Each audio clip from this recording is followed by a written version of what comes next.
سے اس لیے بیان کر رہا ہوں یہ مسئلہ کہ ابھی یہ میں یہاں اختلافی مسائل کے لیے نہیں بیٹھا. باقی میرا اس پہ ایک تحریری فتویٰ ہے بڑا مضبوط کہ امام ابو حنیفہ کے نزدیک جو عورت بغیر ولی کی اجازت کے نکاح کو جائز کہتے ہیں اس کے دلائل کیا ہیں, اس پہ میرا ریٹن میں ایک فتویٰ, تحریری فتویٰ, اس پہ اصل دلائل پوری ڈیٹیل کے ساتھ اس پر ہیں. ابھی تو میں صرف یہ بتانا چاہ رہا ہوں کہ یہ جب کیکڑا کھانا ہوتا ہے تو اہل حدیث بنا ہوا ہے, اور جب کسی لڑکی سے ابا کی اجازت کے بغیر شادی کرنی ہے تو کدھر کو ٹن مار رہا ہے, حنفیوں کی طرف ٹن مار رہا ہے. تو یہ حساب آج حنفی بھی ایسے ہی کرتے ہیں, 3 طلاقیں دے کے اہل حدیث سے فتویٰ لے رہے ہیں.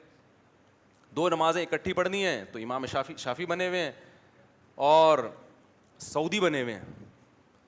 وہ کسی نے کہا نا مگرمچھ کھانا, شیخ صالح العثیمین کا فتویٰ ہے کہ مگرمچھ جائز ہے. میں نے کہا ان کا یہ بھی فتویٰ ہے کہ ایک نماز جان کر جس نے چھوڑ دی وہ کافر ہے, نکاح ٹوٹ گیا اس کا.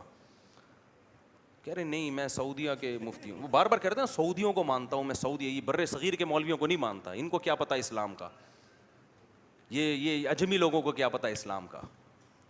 علم جب دنیا میں پھیلا ہے نا تو اجمیوں کا زیادہ کام ہے. محدثین میں اجمی عربی کم ہے, اجمی سب سے اونچا نام محدثین میں امام بخاری کا ہے. یہ عربی تھوڑی تھے, یہ تو فارسی بان تھے, اجمی تھے. یہ 4 اماموں میں جس کو سب سے زیادہ فالو کیا وہ ابو حنیفہ ہیں, وہ عربی تھوڑی تھے, وہ کیا تھے, اجمی تھے. محدثین میں اجمی زیادہ. اور مجاہدین جو گزرے ہیں دنیا میں جنہوں نے علاقے فتح کیے ہیں ان کی تاریخ اٹھا کے دیکھو, ان میں بھی آپ کو اجمی بنو امیہ کے دور میں تو ٹھیک ہے, شروع میں تو عرب تھے, لیکن جب ادھر کو آئے نا ترکوں نے خلافت عثمانیہ نہیں کتنے 100 سال قائم کی, یہ عربی تھوڑی ہیں. یہ بڑی آج جو امریکہ کو بھگا کے نکالا ہے افغانستان سے, وہ کس نے نکالا ہے, وہ بھی اجمیوں نے نکالا. میں یہ نہیں کہہ رہا عربوں کے قربانیاں نہیں, عربوں کی بھی بہت بڑی قربانی ہے, لیکن یہ کہنا کہ اجمی اسلام میں پیچھے ایسا کرو گے تو کوئی بھی نہیں آئے گا میرے بھائی, ٹھیک ہے نا. تو علم میں ہر چیز میں ہاں بدعتیں زیادہ ہیں اجمیوں میں, وہ عربوں میں بھی ہیں. جو عرب بدعتی ہیں نا وہ پھر بدعت میں بھی ماشاءاللہ کہاں ہیں, لیکن سعودی عرب بدعتوں سے الحمدللہ بچا ہوا ہے. یہ ایک بہت پازیٹیو ہے کہ توحید پرست ہے, جو خوبیاں ہیں وہ بہرحال ہیں. اور اجمیوں میں بدعتیں بہت ہیں, لیکن جو علماء اجمیوں میں بدعت کے خلاف ہیں وہ بدعتی نہیں ہیں, وہ مکمل توحید پرست لوگ ہیں. تو ہر چیز کو مرج نہیں کر دینا چاہیے.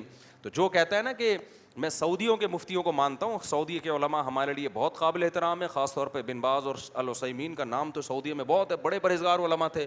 لیکن جب وہ کیکڑا کھانے کے لیے شیخ صالح العثیمین کا فتویٰ لے گا تو ہم کہیں گے بن باز کا اور العثیمین کا رحمہم اللہ کا فتویٰ یہ ہے کہ ایک نماز چھوڑ دینے والا اسلام سے خارج. اب آپ یہ نہیں کہنا کہ ان کے پاس اس پہ کوئی دلیل نہیں ہے, ان کے پاس بہت مضبوط دلائل ہیں جن سے پتہ چلتا ہے کہ نماز چھوڑ دینا ایک ایسا عمل ہے جس سے انسان اسلام سے نکل جاتا ہے. وہاں آ کے آپ بولو گے کہ یار میں چونکہ ابو حنیفہ کو فالو کرتا ہوں تو ان کے نزدیک نماز چھوڑنا کفر کے قریب تو ہے, ایکچولی کافر نہیں ہوتا, کیونکہ وہ فتویٰ یہ دیتے ہیں کہ مرتد بھی ہو جاتا ہے, نکاح ٹوٹ جاتا ہے. اور ان کا یہ بھی فتویٰ ہے کہ اگر میں نے خود پڑھا ہے کہ اگر کوئی شیخ صالح العثیمین کا, اگر ایک عورت کا شوہر بے نمازی ہے, عورت کورٹ میں کیس کرے کہ بے نمازی شوہر ہے تو کورٹ اس کو خلا دے دے گی. لو بھیا ٹھیک ہے نا, اس کو یہ رائٹ ہے کہ وہ چلی جائے. اور بھی بہت سارے اس طرح کی چیزیں ہیں. تو یہ خواہشات سے بچنے کے لیے کہا جاتا ہے بھائی نظم کی پابندی. نظم اسی میں ہے کہ جو تواتر کے ساتھ فقہ چلا آ رہا ہے نا, ایک کو فالو کرو اور دوسرے کو بھی کیا سمجھو, برحق سمجھو. تو اس لیے یہ کیکڑے کھانے ہوں آپ نے, مکمل شافی فقہ کو فالو کرو, پھر مکمل, یا فقہ حنبلی کو فالو کرو کمپلیٹلی. تو اگر فقہ حنفی کو فالو کرتے ہو تو اس میں کیکڑا حلال نہیں ہے, اس میں ٹوپس حلال نہیں ہے, اس میں مگرمچھ